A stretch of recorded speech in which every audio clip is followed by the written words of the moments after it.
Are you conscious about nutrition? Then Malaban Vitagen is the best nutritional supplement for you, with no added sucrose and a low glycemic index.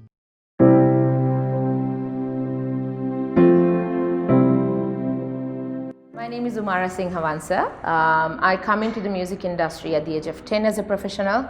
I have two older brothers, Hartono Singhavansa, Subandrio Singhavansa, and I have a younger sister. Her name is Umaria Singhavansa. Music has always been in the family. My parents are musicians, Tony and Aisha Singhavansa. We grew up in Europe with the band, and all my cousins, all of us, we grew up together.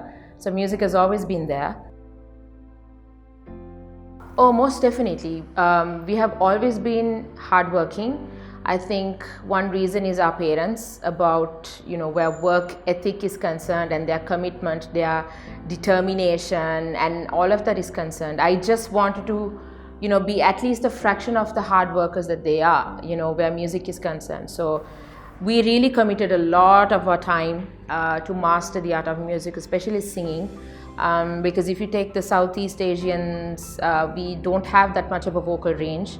It's about of a 3-octave vocal range, but then mine and my sister's favorite, one of the favorite artists was Mariah Carey, and she holds a world record for 5 vocal octaves. So me and Nangi, we made sure that we worked hard to get up to about 4.5 vocal range, octaves. So it was a lot of hard work, 8 hours, sometimes 5 hours a day.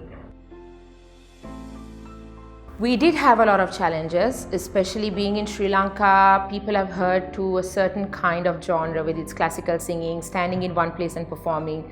But I always wanted to be a versatile singer and a performer. So in order to get there, I had to break a lot of barriers, especially being a female vocalist in Sri Lanka, and singing going up the upper register and the whistle range, and for a female to have a low register vocal range was not normal in Sri Lanka. So people would always judge us, but everyone who would know the subject, they would appreciate. Of course, being a female and doing what we did with a lot of confidence and with a lot of energy on stage was not normal in Sri Lanka.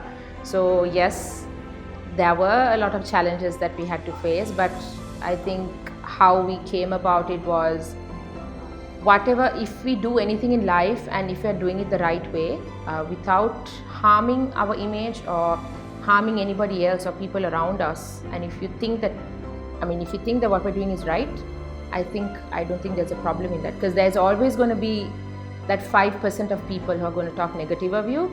But if you focus on that 5% of the people who talk negative of you, you'll never be able to go forward. So we always try to look at the bright side, always give the benefit of the doubt and move forward. I think life as a whole is stressful, not only for a musician. Yes, the difference is we don't get to sleep that much. We are mostly working in the nights, and you can't sleep during the daytime because a normal person works during the daytime. So we have to sacrifice a lot of our sleep. But I think it's all based on time management. I have a beautiful son, I'm married, my husband, so I'm able to balance everything because of time. So if you are a lethargic person and a lazy person, you wouldn't be able to tackle life and do the things that you want to do. But if you can have that understanding about what balance is, you can accomplish anything. You can work towards that goal that you want to go. Yeah. Doing a little bit of Zumba and aerobics at the moment. I'm a foodie. I come from a foodie family. But yeah, as a performer, having stamina and being able to sing on pitch it takes a lot of energy, a lot of practice. I think thanks to the amount of practice that we had as kids and growing up, we can still handle all of that. And for me, I'm not that much of I need to look stick thin, and I appreciate my curves myself. I'm happy, I'm content, that's about it. Okay, so growing up, like I said, we used to travel a lot, and we were based in Sri Lanka, based in Europe as well, but there was no academy like the Berklee College or the Juilliard, or we didn't have any academies to learn the technicality of singing. So fortunately for me, eventually I was able to learn all of this stuff. And where Sri Lankans are concerned, we have a lot of potential, a lot of students who are really, really talented but have no idea how to sort of bring them out. And especially where performance is concerned as well. We are all standing in one place and then just singing this random song, but then how do we get through to an audience? What is that magnetic approach that we can use as a performer? How to attract them towards us, we don't have that sort of knowledge in this country. So this is why I decided to open my academy. Many of our newcomers, they don't have that that sort of place or institute to learn that from. So this is why I started. And from Qasida to Arabic singing to Janagi to singing operatic music to classical to jazz to hip hop to funk to blues to country music, what are the sort of techniques we use in singing? So these are things that we were fortunate enough to learn. So if ever I die, I don't take anything with me. It's just the good and the bad. But if someone is benefiting out of it, out of whatever that we have learned, I think that is more important for me. So that is why I decided to open my institute. The exposure has been crazy. I consider myself really blessed, and I'm thankful and grateful for every opportunity that I've gotten thus far in my life, in my musical career. I'm even performed with Madonna's band when they were on tour in Hong Kong and stuff like that. And for me to be able to sing with Shankar Mahadevan, Shankar Ehsan Loy, representing Sri Lanka, and the first female to do an international collaboration. So to be able to do all of that and then to represent Sri Lanka and compete with 93 odd countries in Kazakhstan and to bag awards there, Shanghai, Ukraine, I consider myself really blessed. Future plans. I had quite a few plans. I think we all did have quite a few plans, but due to the pandemic, most of it has been postponed.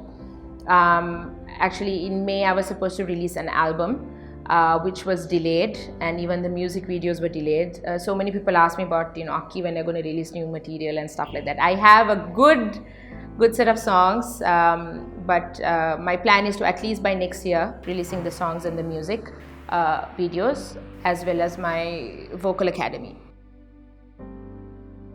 Advice to all my fellow female friends or family or whoever who's planning on starting up their own business.